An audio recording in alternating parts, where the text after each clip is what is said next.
Day 4. This morning, we will do one of the most pleasant activities in Egypt, a ride on the Nile in feluccas, ancient fishing boats. There will be an optional excursion to visit a Nubian village. If you opt out of the Nubian village visit, we return to the cruise boat in our felucca for lunch and begin sailing to Kam Ombo, picking up the Nubian village visitors along the way.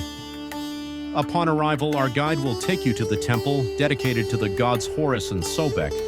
It is a unique temple because it is dedicated to two different gods, Sobek, the crocodile god, and Horus, the god with the head of hawk. Afterward, we return to the cruise boat and continue sailing to Edfu and have dinner on board.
Mummified crocodiles.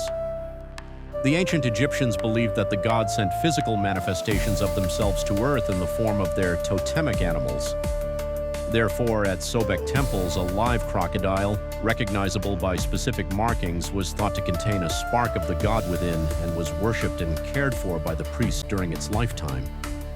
After its death, the spirit of the god would move to another crocodile's body, while the dead crocodile would be mummified and ceremoniously buried in a special cemetery.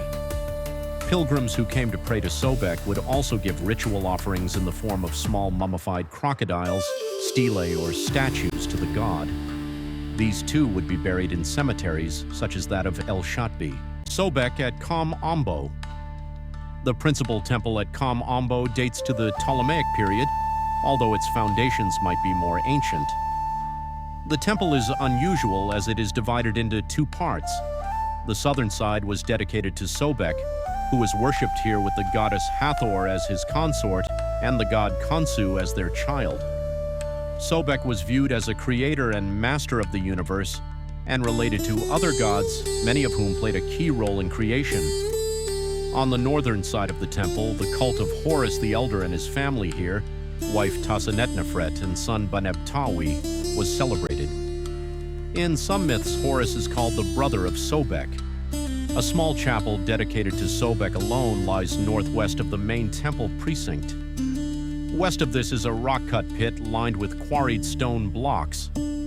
Some scholars have suggested that this is a cistern, but others believe it was a sacred chamber in which a living crocodile, earthly incarnation of Sobek himself, was kept.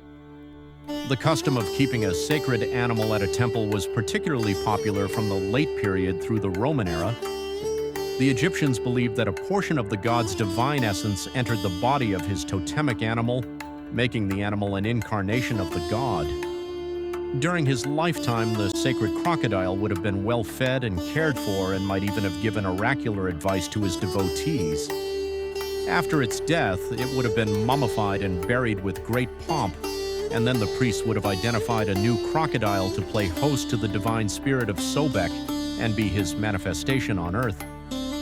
Many crocodile mummies were found in a small shrine of Hathor located just inside the southern enclosure wall of the temple, as well as in the nearby necropolis of El Shatb. Sobek and the king. The Egyptians both respected and feared the power of the crocodile. The crocodile's ability to snatch and devour its prey was considered symbolic of the might and potency of the pharaoh.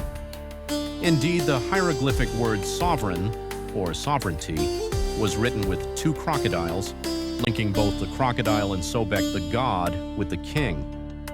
In times of need, Sobek was thought to give the pharaoh strength and fortitude so that he might overcome all obstacles, both physical and magical. Sobek was further tied to the king, as in one myth concerning the god Osiris, ruler of the afterworld, who was murdered by his brother Seth. Sobek carried the dead body of Osiris safely to the banks of the Nile, making Sobek the protector of divine rulers. King Amenhotep III felt a special bond with Sobek Re and chose to be depicted with that god in particular.